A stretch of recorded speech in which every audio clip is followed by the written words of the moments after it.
11వ అంతర్జాతీయ యోగా డే ఒక grand success అయింది. అదేవిధంగా ఒక హిస్టరీ క్రియేట్ చేశాం. ఒక మాటలో చెప్పాలంటే ఇది సూపర్ హిట్.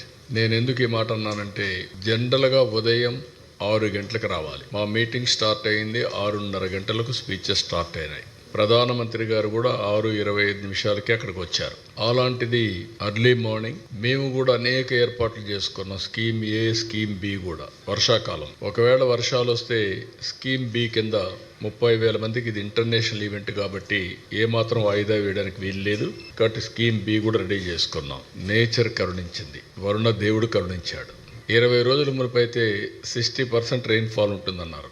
అప్పటి నుంచి భయపడ్డాం. రాను 0 రెయిన్ఫాల్కి వచ్చాం. ఈరోజు మధ్యాహ్నం పైన 0.02 mm పడుతుందని అన్నారు 2 గంటల పైన. ఆ విధంగా అది ఒకటి సక్సెస్ అయ్యాం. 3,03,654 మంది అనుకున్న వెన్యూకి, అది కూడా QR కోడింగ్తో వచ్చారు. ఎందుకంటే గిన్నీస్ రికార్డ్ ఇవ్వాలంటే ఎంతమంది వచ్చారు, ఏ టైంలో వచ్చారు, ఎవ్రీథింగ్ రికార్డ్ చేస్తారు. కాబట్టి ఎగ్జాక్ట్గా ఈ నెంబర్ వచ్చారు, అటు ఇటు ఉంటే అవి కూడా డిసైడ్ చేస్తారు.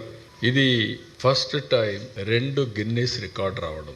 దగ్గర 22,000 మంది ట్రైబల్ స్టూడెంట్స్ 108 సూర్య నమస్కారాలు 108 నిమిషాల్లో ఒకేది ఇక్కడ చేసి సైమల్టేనియస్ చేసి ఒక చరిత్ర సృష్టించారు. It is historical event.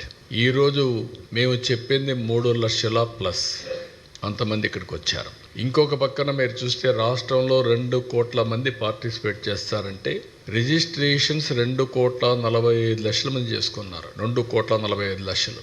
మేము సర్టిఫికెట్స్ అయితే 25 లక్షలు ఇస్తామనుకుంటే 1 డే పార్టిసిపేట్ చేసిన వాళ్ళు, 3 రోజులు పార్టిసిపేట్ చేసిన వాళ్ళు, సర్టిఫికెట్కి ఎలిజిబిలిటీ ఉండేవాళ్ళు 1,89,00,000, 80 లక్షలు తయారయ్యారు. 1,80,00,000కి వచ్చారు.